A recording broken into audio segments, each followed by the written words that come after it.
What's going on, everybody? This is Dave from Post Rock Promo. I'm here with Drew from Tacoma Narrows Bridge Disaster from London, England. How's it going, Drew? Yeah, very good, very good. I really appreciate you coming on, man. Let's dive right into it. So when and how did you guys form? Oh, that's a long one. We formed in 2008, and it was kind of the typical thing. You put an advert out there on the internet and you find some people to form a band with. And it was really the first band that I ever started playing guitar in. Before I played bass in some bands kind of around London. And then I met Alex and Adam first. They were our original drummer, another guitarist. And then I met Tom, our bassist. And we just hit it off, and it kind of started spiraling from there. And it just really went from there, and we sort of started pushing it, That's awesome, man. So you guys released The World Inside in August. How's the response been? It's been really good, and it's been interesting to kind of see the new places that I'm posting merch to, because we're a small band. We're doing everything ourselves, more or less. And, I'm sending some stuff to kind of Japan, and I think I sent some vinyl to Jakarta, was it, Indonesia? But yeah, people have been really digging it. And I think COVID's made it difficult to kind of do gigs, and we haven't really toured this album very much. We've done a few gigs kind of in and around London, but not very much. But yeah, the response has been amazing, to be honest. So who did you guys record it with, and how was the process? So as I was kind of saying before the interview, my day job's very kind of drum based, and I work for a music tech company, so I'm very fortunate to have access to studios and things like that. So we would all just go into the studio, and I would kind of lead the charge on the engineering and recording. And I've got a friend that helps me with that as well. Shout out to Mike. And more or less just record it one instrument at a time and build up the vision. So how's the post-rock scene in London? Do you have a favorite local band, a favorite venue? There's so many bands. I'm trying to think now. It's like one of these questions where you're always put on the spot, and you have to like roll through your Rolodex, your mental Rolodex. There's a great group of guys, Asher and Sam, who run the Portals Festival here in London, and we played that I think maybe last year, and it was amazing. It was like 2 days of just wall to wall post rock and post metal stuff. Really good. I think probably my highlight from that was Bosk. Bosk are kind of one of my all-time favorite bands, because they really marry that post-rock aesthetic with just brutal riffs, and they've introduced synths over the years, and it's kind of getting a lot more textures in there. But yeah, there's loads. There really is loads, and it's kind of a nice, healthy scene. It sort of seemed to, I don't know, it seemed to get a bit stagnant maybe around 2013, 2014, but then it started picking up again. That's awesome. So who are your biggest influences? You know what? Most of my influences, I think a lot of people would probably share this. They're all American. That's the crazy thing. I'm not a big classic rock guy or anything. It's kind of bands like ISIS, Tool, Godspeed You Black Emperor, huge influence. I think bands like, these aren't American, but bands like Aphex Twin, Boards of Canada, Autechre, the kind of mathy electronica, sort of what used to be called IDM. I don't really know what it's called anymore, but that was massively influential for me on a personal level. But at the band level, I think, yeah, Tool is probably the one band that we all have in common,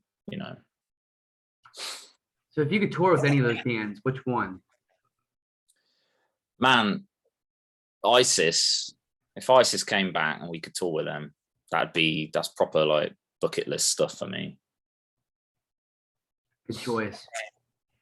So now I'm gonna ask you some non-music questions. It's a good way for me to get to know you. I did this with the other bands interviewed. Are you ready? Yeah, no worries. All right, first one. Favorite subject in school? God, I'm gonna have to pretend that I liked school. You know what? History. I really loved history at school. I can relate to that. That's awesome. Favorite season? Summer. And the older I get, the more and more I hate winter. You're in the wrong place. Yeah, I'm just kidding. absolutely. Best vacation that you've been on? Occasion. I'm drawing a blank. You know what? In 2012, I went to the NAMM show in California, which was amazing. You know, everyone kind of complains about it, you know, because they've just gone too many times. But it was only like the second time that I went, and I spent a couple of days just walking around, checking out all the music products and all the drums and guitars, and just having my ears like deafened, which was cool. And then I came back to London for a week, and then immediately went off to Japan. So I think I was there for like 3 weeks. So yeah, I think that was the start of 2012, maybe 2013. And basically the whole of January and most of February, I was just jollying around the planet, you know, doing interesting things. I didn't have to think about anything else. That was quite cool. Super jealous. It was awesome. I want to do it again. Do it. So if you go back in time and talk to one world leader or person of influence, who would it be? Oh no, I don't like leaders. A dead musician counts as a person of influence. Oh God, Jimi Hendrix. Because I could, like, you know, we could chat about being left-handed, and he could show me some tricks, and I would set our guitars on fire and play the drums. I don't know. That'd be a really good one. Yeah, definitely Hendrix. So if you had $1 million and you could donate to any charity, which one? It would probably be prostate cancer. I'm passionate about that. I've got a relative who's going through that, and it's one of those things that affects so many lives, but flies under the radar quite a lot. Doesn't get a lot of funding. All right, last question. What are some places in London that visitors should check out?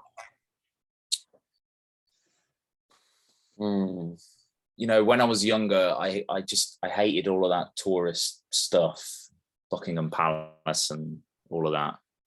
I'd tell people just, no, go to Old Street and party, or go to Camden. Back in the day when you could just legally buy magic mushrooms, go to Camden and get some of those, right?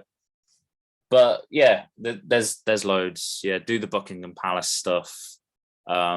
Go to Leicester Square and just soak up the atmosphere. It's quite unique. I've been to a bunch of places, and London still has something really special to it. You know, I love it, basically. You'll have to take me to those places when I get over there. Yeah, absolutely.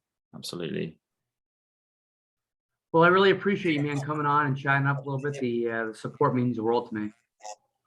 Yeah. Thanks for having me. And yeah, sorry I was late. You're good, man. So for the people that are going to watch this later, where can they find your music at?